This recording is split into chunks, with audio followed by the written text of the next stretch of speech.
everybody. Welcome Baby.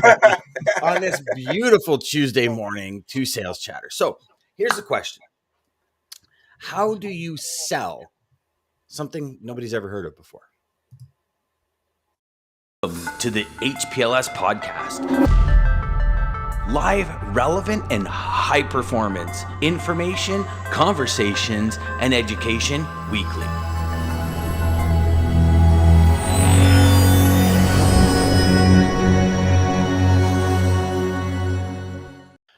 What? Lisa's got the title back. And look at, not only did she get the title back, she got the title back on LinkedIn and YouTube. So she how did that happen? She was double good morning. That's next level.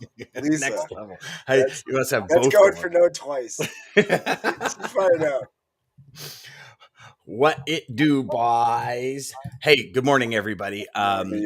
Here's DJ, and Nick will just 1 second and we'll get to you because we're dying to hear. Nick's from Scotland, everybody. So y'all, we're talking like when Nigel's here from across the pond. I mean, we're really diving deep on the other side of the world here, and it's great. Nick, thanks for having us. I think I could have done that intro a little better. You know, something sounds so good in your head, and you're like, oh, that drives an impact. And as soon as I hit play on the video, I was like, that was kind of lame. But I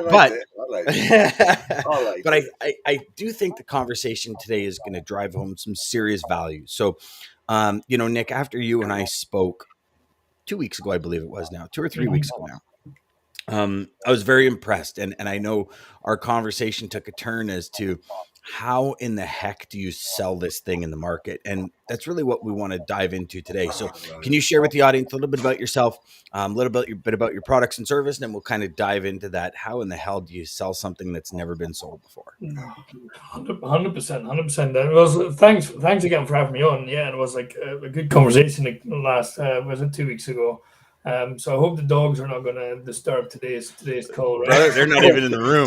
Don't get them started. Don't say it's we learn. See, when we don't learn from these things, the dogs keep barking. And I was saying to DJ, I don't know if you saw the episode a couple of days ago, but I said to DJ, I said, okay, we might have a problem here. So typically they get like a 45-minute run before they come into the office for the show, and then they lie down and they conk out. And I was like, DJ, I had 15 minutes. And was I right, DJ, or was I right? You freaking nailed that, though.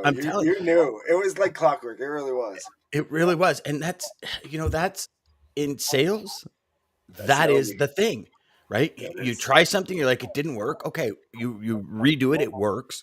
Keep running with it. Like, don't go. And so, yeah, sorry. I mean, I want you to, you go ahead, Nick. But no dogs, man. We're good, brother. We're good. And we're going to have an Iron Man conversation.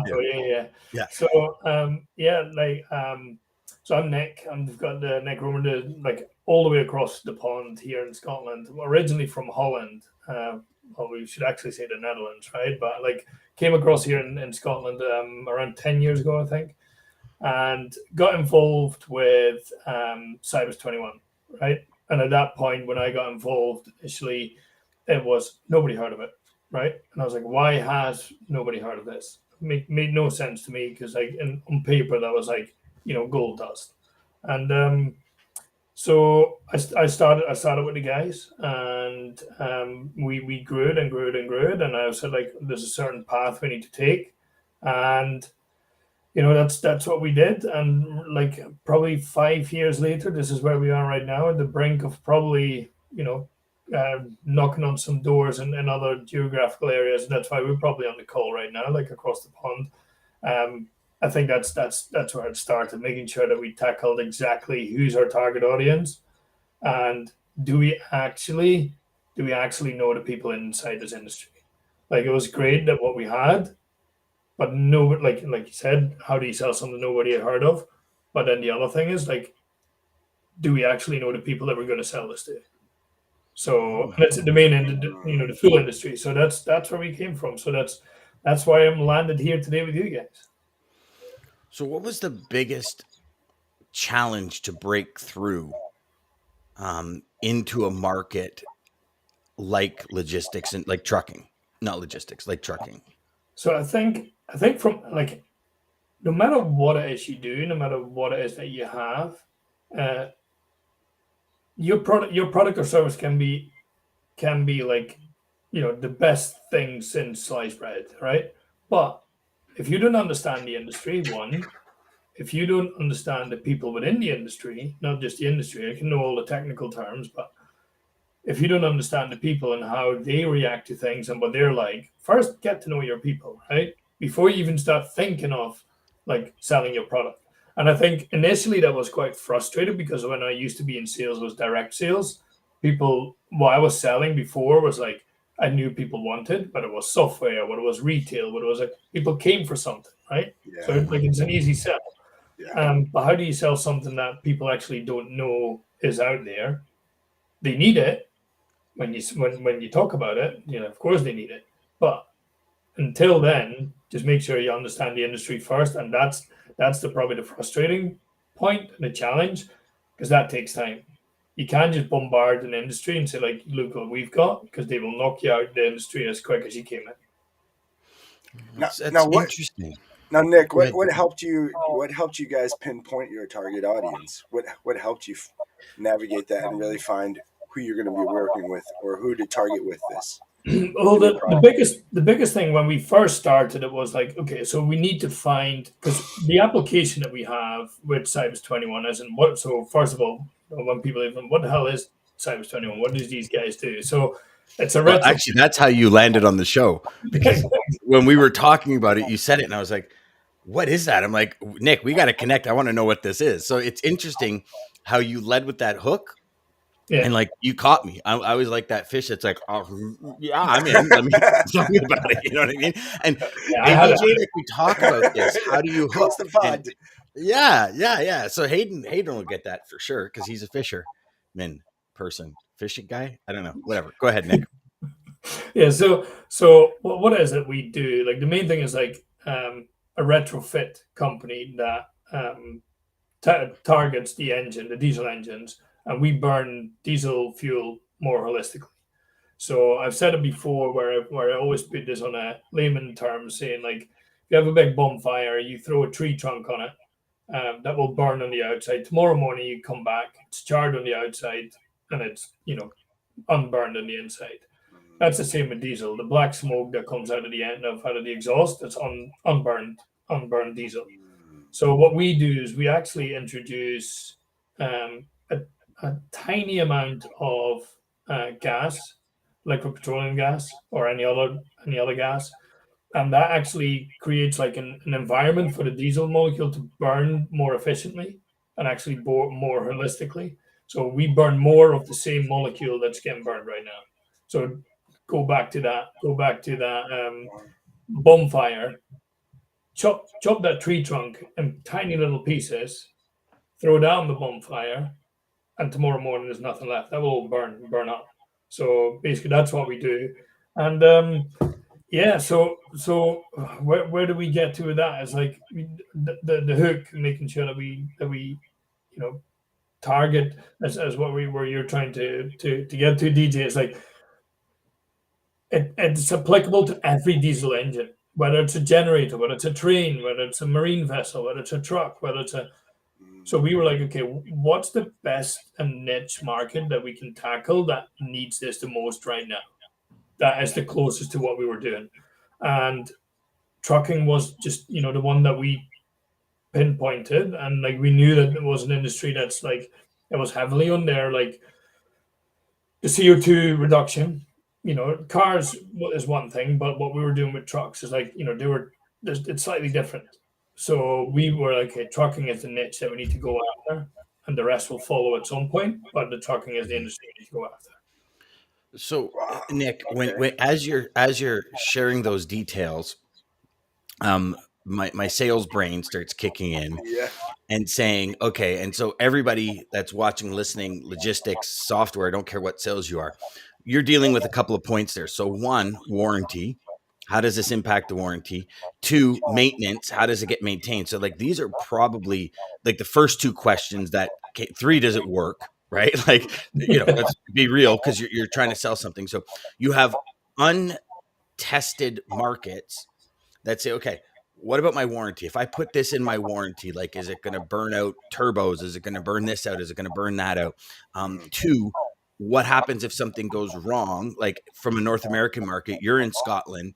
Who services these things? Where do they happen? So share with us how you acquired or gathered these rebuttals and what you kind of did as a team to face them head on. Because I think this is one challenge in the sales world. It's Mm-hmm. like salespeople go out and then they get a rebuttal and we do nothing with it. And we're just kind of Stone like, faced. Yeah. we freeze. And instead of saying, okay, so I heard that from 4 people, I heard this from 3 people, let's Yep. look at them. And how do we address those main concerns? So how did you and your team do it to really start like just, oh, great question. And it's like, okay, that makes sense. Great. How did you guys do that? That's what you were talking about earlier, right? If we don't learn from what we do, then so we've been knocked down probably 10 times, right? So and we'll probably get knocked down a couple more times, like Just 10? along just 10. That's it. Yeah, yeah. I'll dodge. I've dodged the first, like 100. Yeah, he's moving. it's the bigger one, isn't it? The right hooks that I didn't see coming.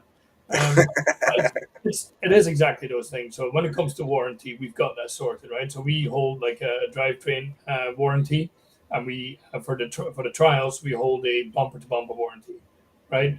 Because we are so confident in what we do. But that was trial and test, trial and test, trial and test until we're so confident in our product that we can say, you know what, this needs to go with a warranty because that's probably one of the main questions that get asked, which we've already been asked 10 times. So we need to make sure that we've got that. So we've got that in place. When it comes to installing, okay, so we've got installers. We've got a engineers program that will set up engineers to be certified to install our product, right? Great. It gets installed in under 2 hours. We're going to try to get it down to under an hour, but it gets installed in literally a couple of hours. If you're certified, right, the training center could be in wherever it is over in the US because we're setting up and we're in the process of setting up Cybers 21 US. So we're literally in the process of it right now. We're working together with some well-known universities. I think I can't name the for legal reasons which university it is just yet, but I think we are. So like in those kind of things, just because we know we're in Scotland, we can't just go out and say like, okay, well we fly out every time we've got a product sale or a trial or whatever. No, we need to make sure that the products are being manufactured over in the US. It's installed by US installers. It's like so because that's only makes sense, right? It doesn't make sense that we're here. You're not going to order like sorry for the advertising, but like you're not gonna order a Big Mac, right? And I'll send it from Scotland. Mhm. What makes no sense? You need to have it there. So produce it there, manufacture it there, install it there, and everything else. And that's the same what we did, but everything around it from a warranty perspective to maintenance. You said maintenance. We're so confident in what we do as a byproduct of like how it burns the molecules more like holistically. It burns less hot, so the engine doesn't get as hot. So actually, from a maintenance perspective, your maintenance costs will go down because like actually your engine will be cleaner. So that's a byproduct of what happens in the engine. So actually, like when people say like our maintenance costs are going through the roof because of like prices are rising and everything else, put a lot of our products on it. You pay less fuel, you pay less maintenance, you're reducing CO2. Everybody wins, Yeah. right? So it sounds So like you're selling benefits. it almost is, isn't it? It almost Mhm. is like sign up and you get it. Like what do you need to do for it? What's the catch? And unfortunately, there is no catch. Yeah, of course, we as a company will make some money out of it. That's the catch.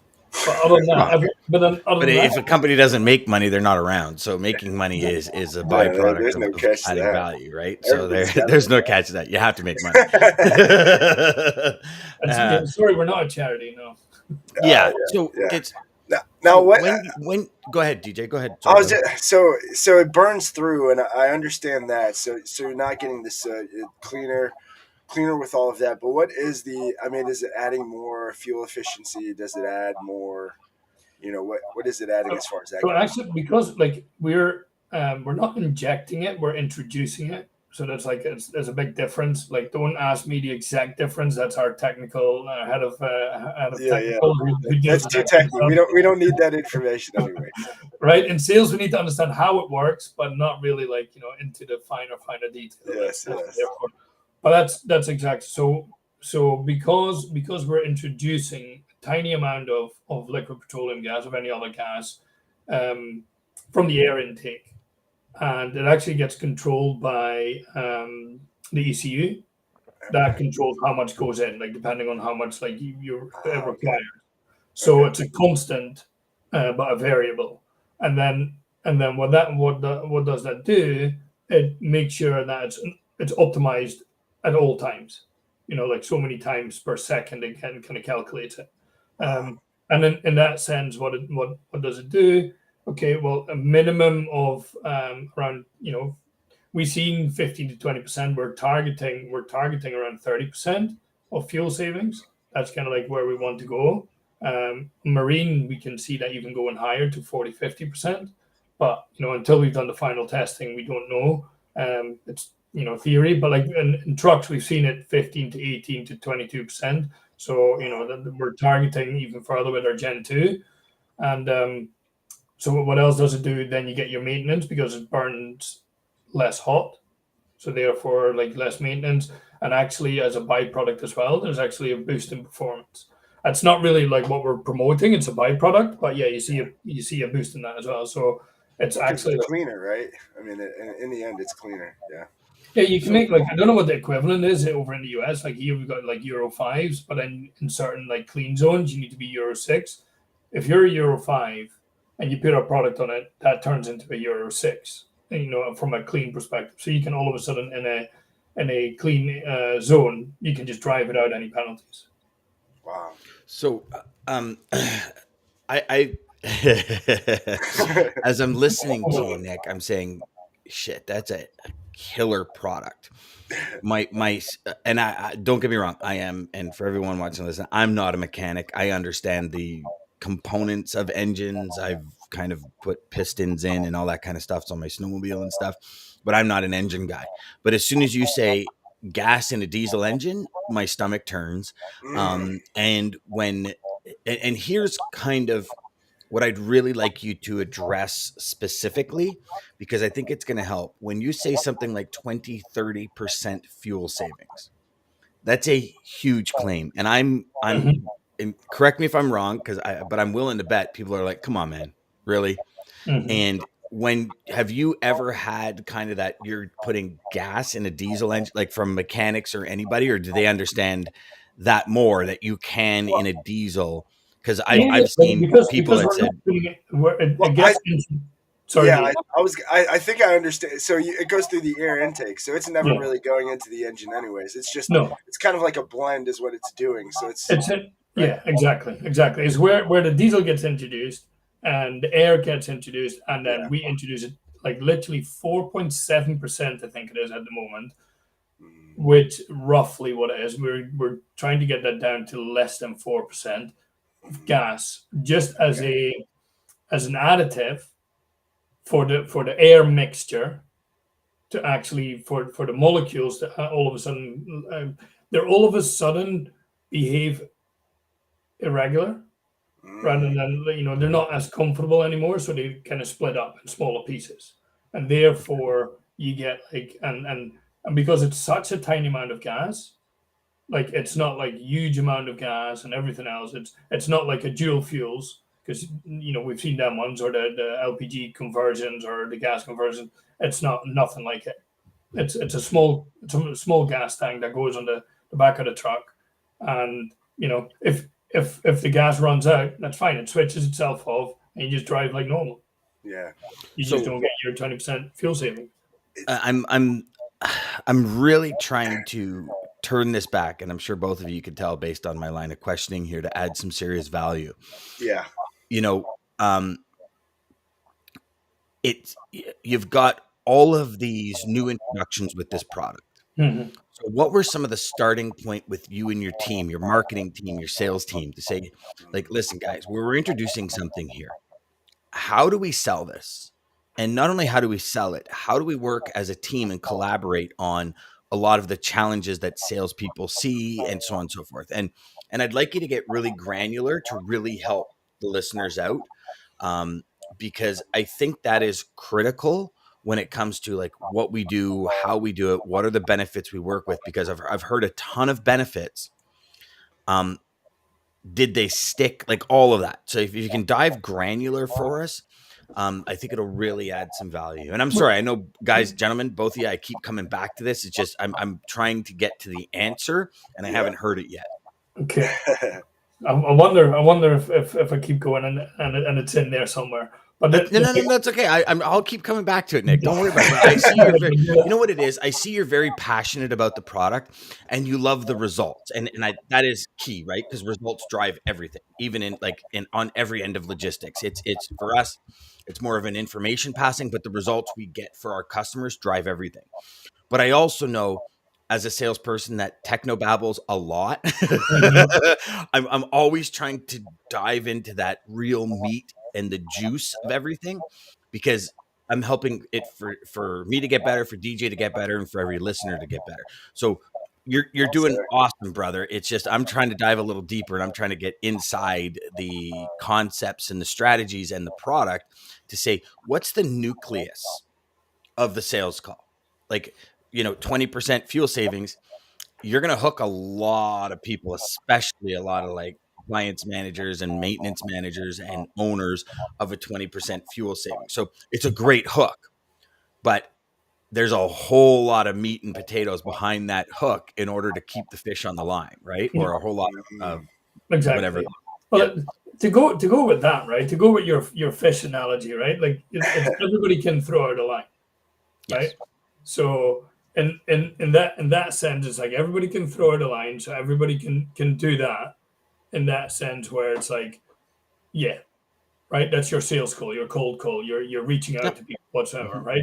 Everybody can do that, and as I said, I've done it multiple times where I just threw out something and nothing came back. An old boot came back, or whatever it was, right? Like, you don't know what's on the end of the hook. But that's where the technique comes in, where it's like, okay, so you need to understand the industry. Okay, so in the beginning, I was throwing to the left, but it was a massive current there.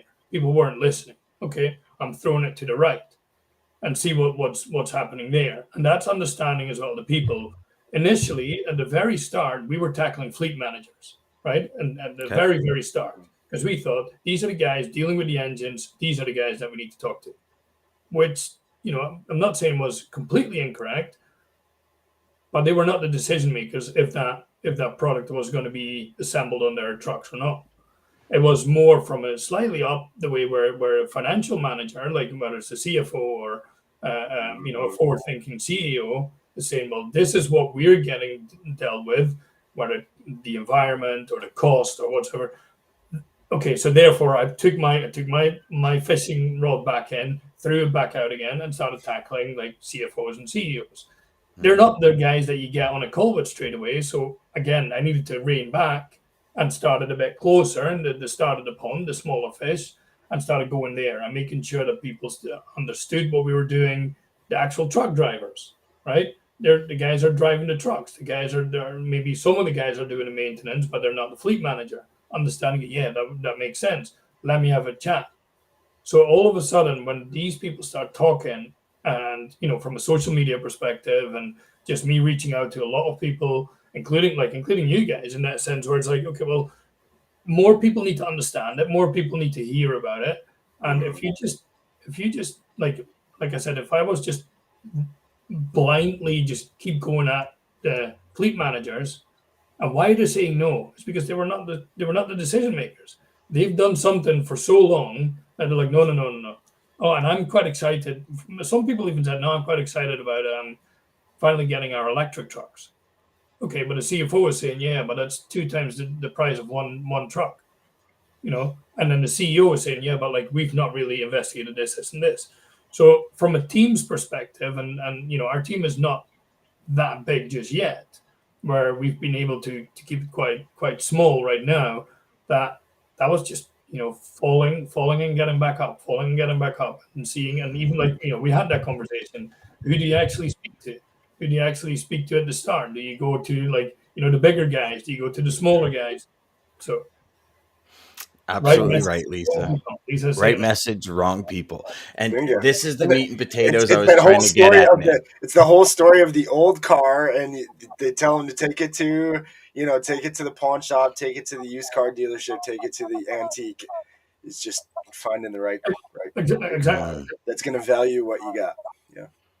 See, That's such a strong message, Lisa. That's like yeah, spot third time's a charm. Because that's really where I wasn't trying to direct it, but that's really the message I wanted to get across, is because you're introducing a brand new product to the market. And Yep. originally you would think the maintenance guy, the head of fleet maintenance, would be like, Mm-hmm. I'm all over this.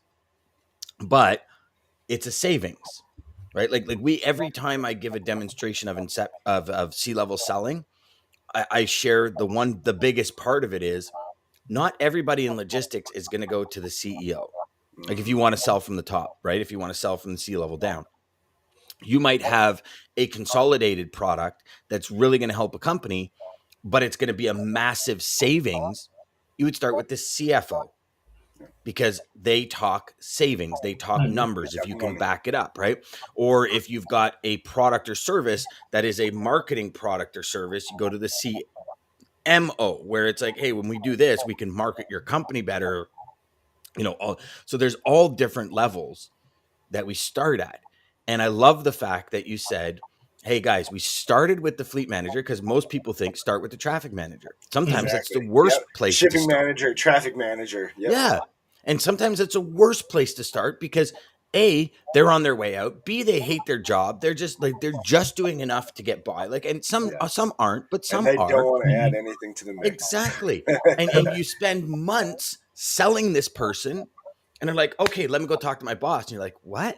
I thought you said you could make the decision. Oh no, I don't make any decisions. I got to go talk to my boss. It's like, holy crap, I just spent 3 months selling for nothing. Now we got to start the whole process over, because Start all over. that person's not selling the way you could sell it, or they're not as passionate. But like, yeah, this guy Dan called. He says he can, do this and this. What are you interested? It's like, oh, that's a great sell, right? Like that. Yeah, real effort there, man. You know what I mean? And what happens a lot straight away is because they get the question asked back. We've seen that a lot. Like if you go to the fleet manager, like it doesn't really care, right? He just wants to make sure that his fleet is like running. This is something unknown. You said, how do you sell something you've never heard of? Why would I put something on my truck that I've never heard of, right? Mm-hmm. From How a is it fleet going to screw manager, a everything lot of else up? times what we heard was like, Yes. yeah, well, that's adding an additional challenge, an additional unknown to my fleet. So they go to their CFO because they've been sold, and if you have a good salesperson, they can get through to that. But then it doesn't mean that the sales go through. Why? Fleet manager goes to the CFO or CEO. They ask the question back because they're the expert of the fleet. That's why they've got that position. What do you think? Okay, if they don't come back with saying like this, we need this. If they don't say that with that much passion and conviction, they will say, you know what, probably not. And then you don't hear anything for a while. We went through that. Definitely, we went through that over here in Scotland and the UK until we finally kind of pinpointed, as Lisa was saying earlier, like we had the right message. Why is the right message not really heading home? Because we were tackling the wrong people. Yeah. Because then they ask questions, and then they go, well, I don't know. Like it sounds like it's going to work. And if it doesn't, and this is, and here's another level that you just added to it, right? It's a very visual decision, what I call a visual decision. So they add the product to the trucks. They spend tens of thousands of dollars on the product. They add it to the trucks, and the trucks start breaking down more. That decision that individual made to add an unknown product to the truck has now caused ripple effects and caused huge service failures. You look at logistics sales and B2B and all that, and they make a decision to use DJ or Dan as their logistics provider, and we completely screw up. That's a very visual decision again. Now, all of a sudden, it's a ripple effect down the pond, and everybody's trying to save their own ass. So how do we eliminate that, or how do we reduce that? Oh my God, if I make this decision to this. So that was the gold I was trying to get to, everybody, and we did it in 29 minutes and 25 seconds. I love that. Boom. Yeah, that is like awesome, man. That's great. So for any trucking company watching, listening, Nick, just share quickly how they can get a hold of you, and then we'll close this Yes. out.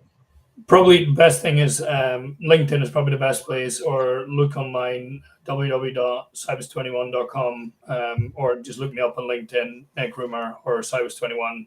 And yeah, we're still looking for a couple of beta trials, like platinum trialists for our product, which is Gen 2. So anyone wants to be in touch, just reach out.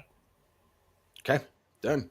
DJ, what do we got, That would be brother? awesome. All right. Well, hey, Nick, thank you for joining us. And thank you, everybody, this morning. All your comments. Lisa, great. Throw that up there again, because that is Hit so that crucial, nail on the guys. head, eh? In sales, remember that. The right message, you could be just giving it to the wrong people. So I could actually even go out with that. But I do have one from Zig.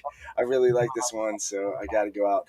Again, Sales Chatter Live, Monday through Friday, 9 a.m. till 9:30 Eastern Standard Time. Start your day right with these two crazy guys right here. And Zig Ziglar, when you put faith. He's crazy. He's crazy. What? Get out of here. Yeah. When you put faith, hope, and love together, you can raise positive kids in a negative world. Nice.